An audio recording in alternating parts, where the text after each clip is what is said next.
Setiap pendidik itu harus mampu menguasai materi pelajaran yang dia punya dan dapat menyampaikan materi itu secara efektif dan efisien kepada anak didiknya.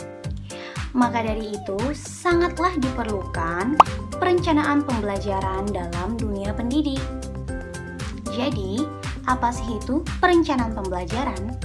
Perencanaan pembelajaran adalah suatu proses pengambilan keputusan secara rasional tentang tujuan pembelajaran tertentu dengan memanfaatkan segala potensi dan sumber belajar yang ada, seperti menentukan tujuan pembelajaran, strategi, teknik, dan media agar tujuan pembelajaran umum itu dapat tercapai. Dalam perencanaan pembelajaran ini sangat penting bagi pendidik untuk menyusun pengembangan tema yang diikuti oleh 3 dokumen penting. Yang pertama itu ada program semester, yang kedua ada rencana pelaksanaan pembelajaran mingguan atau yang disingkat dengan RPPM, dan yang terakhir ada rencana pelaksanaan pembelajaran harian atau RPPH. Penasaran? Yuk simak video berikut ini. Sebelum mengenal tentang 3 dokumen penting itu, saya pertama akan membahas mengenai pengembangan tema. Jadi, kita perlu mengetahui apa sih itu tema? Tema adalah topik yang menjadi payung untuk mengintegrasikan seluruh konsep dan muatan pembelajaran melalui kegiatan main dalam mencapai kompetensi dan tingkat perkembangan yang diharapkan. Dan yang dimaksud dengan pengembangan tema ini adalah suatu tema yang dapat dikembangkan dalam pembelajaran serta harus dapat membangun program pengembangan nilai agama dan moral, fisik motorik, kognitif, bahasa, sosial emosional, dan seni.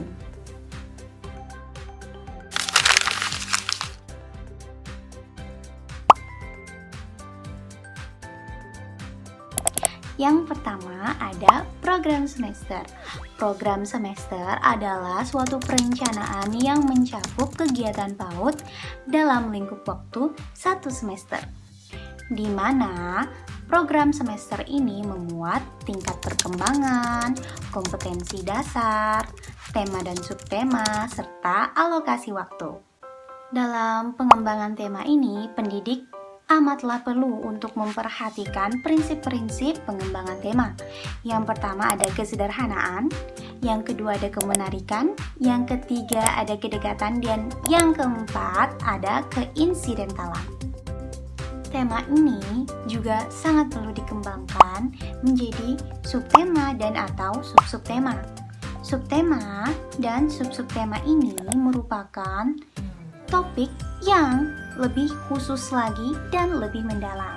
Kekhususan dan kedalaman subtema dan sub-subtema ini haruslah memperhatikan usia anak, persiapan guru, dan ketersediaan media pembelajaran yang akan digunakan.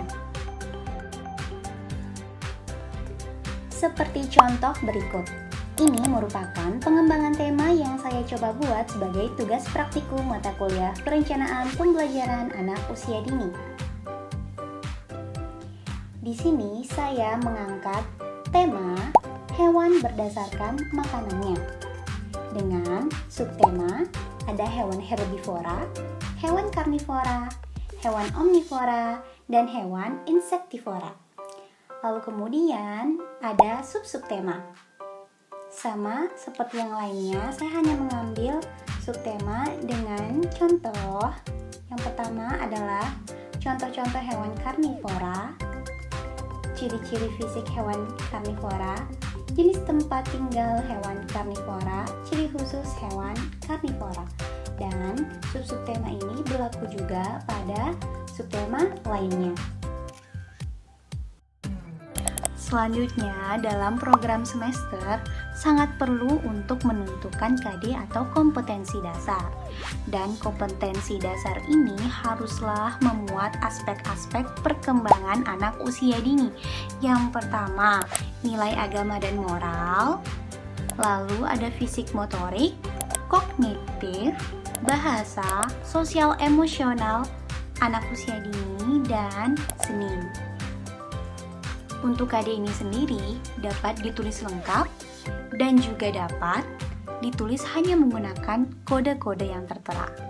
Yang terakhir, dalam program semester adalah alokasi waktu. Kita sangat perlu menentukan alokasi waktu ini dalam setiap tema.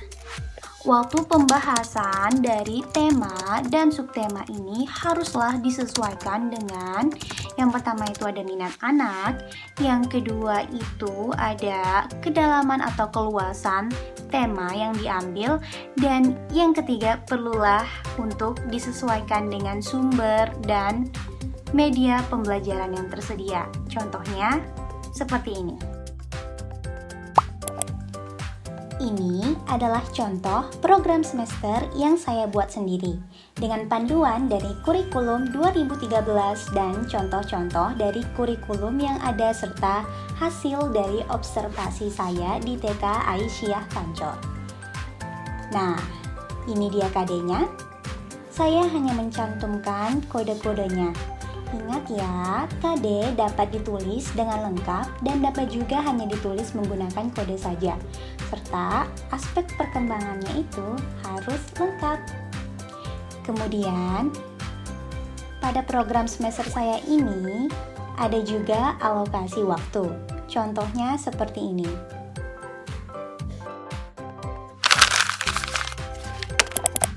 Selanjutnya, dokumen yang kedua ada rencana pelaksanaan pembelajaran mingguan atau yang disingkat dengan RPPM. Dan tentunya RPPM ini, rencana kegiatannya ini disusun untuk kegiatan selama 1 minggu. Penyusunan RPPM ini adalah turunan dari program semester dan isinya itu memuat antara lain subtema, kompetensi dasar, materi, juga rencana kegiatan. Penyusunan rencana kegiatan mingguan ini sangat harus memperhatikan strategi pengelolaan kelas seperti area, sentra, dan kelompok usia yang ditetapkan oleh masing-masing satuan PAUD. Berikut ini contoh RPPM yang saya buat sendiri. Seperti yang kita lihat, cara menyusun RPPM itu sendiri yaitu yang pertama, menuliskan identitas program. Pada identitas program ini memuat semester, bulan, minggu, tema, kelompok usia, serta kompetensi dasar. Di sini, saya menggunakan semester bulan dan minggunya 1 Juli dan semester 1. Untuk temanya, saya menggunakan hewan berdasarkan makanannya, seperti contoh pengembangan tema saya. Kemudian subtemanya, hewan herbivora. Dan kelompok sasarannya adalah kelompok B, yang berkisar antara usia 5-6 tahun. Kemudian, yang kedua, mengembangkan rencana mingguan, di mana di dalamnya memuat ada nomor urut, subtema yang diambil dari bagian tema pada program semester, kemudian materi diturunkan dari pengetahuan yang akan dikenalkan sesuai dengan KD yang ada. Dan rencana kegiatan diisi dengan jenis kegiatan yang akan dilakukan anak didik selama 1 minggu. Di sini sudah ada KD dan materi tema. Dan KD ini, kode-kodenya ini sangat berhubungan dengan materi tema, di mana pada KD nilai agama dan moral dengan kode 1.1 yaitu materi temanya melafalkan nama-nama Allah, dan seperti itu sampai seterusnya.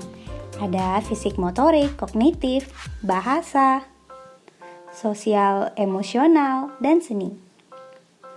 Dan ingat ya, harus disesuaikan dengan KD. Materi tema itu harus sesuai dengan KD. Yang terakhir yaitu nomor 3. Perlunya dilakukan pengulangan materi, yang mana materi pada subtema akan digunakan terus selama subtema tersebut dibahas, tetapi disampaikan melalui kegiatan bermain yang berbeda pada setiap sentra, area kegiatan, atau kegiatan sudut. Nah, pada contoh RPPM saya, rencana kegiatannya itu menggunakan banyak sekali rencana, banyak sekali sentra. Yang pertama ada sentra persiapan, sentra bahan alam, sentra seni, sentra olah tubuh, sentra bermain peran, dan sentra ibadah. Sentra-sentra ini dikhususkan untuk melatih setiap aspek perkembangan anak usia dini.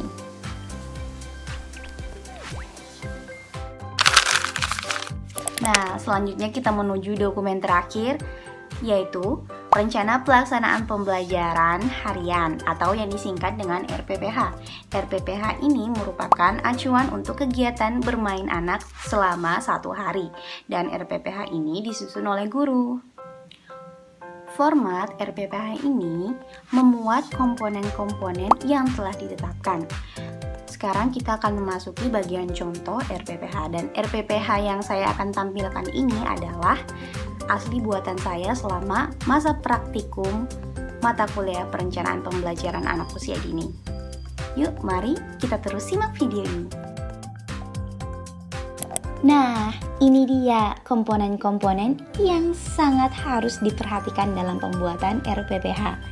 Dan kali ini saya tetap menggunakan contoh buatan saya sendiri dari hasil observasi saya pada TK Aisyah. Dan contoh ini benar-benar saya buat terinspirasi dari RPPH buatan TK Aisyah Pancor. Komponen yang pertama yaitu identitas RPPH. Seperti tadi ada identitas RPPM. RPPH juga membutuhkan identitas seperti semester, bulan, minggu, hari tanggal, tema, subtema, kelompok sasaran, dan KD yang tertera pada bagian paling atas RPPH. Seperti ini contohnya. Ada semester, bulan, dan minggu, semester 1, bulan Juli, dan tanggal 1. Hari tanggal, Senin 23 Juli 2021. Tema, hewan berdasarkan makanannya. Subtema, hewan herbivora. Kelompok sasaran yaitu kelompok B dengan kisaran usia 5-6 tahun. Lalu KD yang saya sertakan berupa kode-kodenya saja. Kemudian ada materi muatan pembelajaran yang berisi materi-materi yang diturunkan dari KD sesuai dengan tahapan usia anak didik. Dan muatan pembelajaran ini disampaikan kepada anak didik melalui stimulasi pendidikan secara terintegrasi dengan tema-tema yang relevan. Contoh yang saya bikin ini dalam tabel memuat KD, materi, serta aspek pendidikan agama Islam. Kenapa saya menambahkan aspek pendidikan agama Islam? Karena jika RPPH dibarengi terus dengan pendidikan agama, maka anak akan semakin dekat dengan Tuhannya.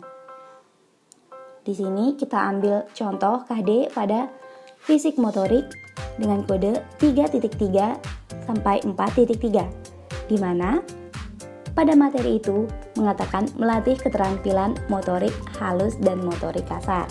Jadi, KD dan materi ini selalu berkesinambungan, selalu berhubungan, dan kita itu mengambil jenis kegiatan yang berhubungan dengan KD-KD yang telah ditetapkan. Kemudian pada aspek pendidikan agama Islam ini, saya menambahkan seperti menghafal surat-surat pendek serta hadis-hadis pilihan. Selanjutnya, sertakan juga alat dan bahan yang diperlukan, di mana alat dan bahan ini disesuaikan dengan kegiatan apa saja yang akan anak lakukan. Seperti misal, guru akan menyajikan permainan mengenai membuat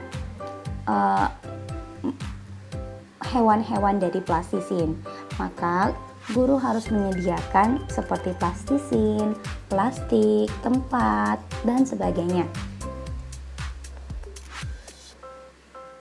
Nomor 5, kegiatan pembukaan, di mana kegiatan ini ditunjukkan untuk membangun minat anak agar anak siap bermain kegiatan inti juga sebagai pengenalan materi pembelajaran.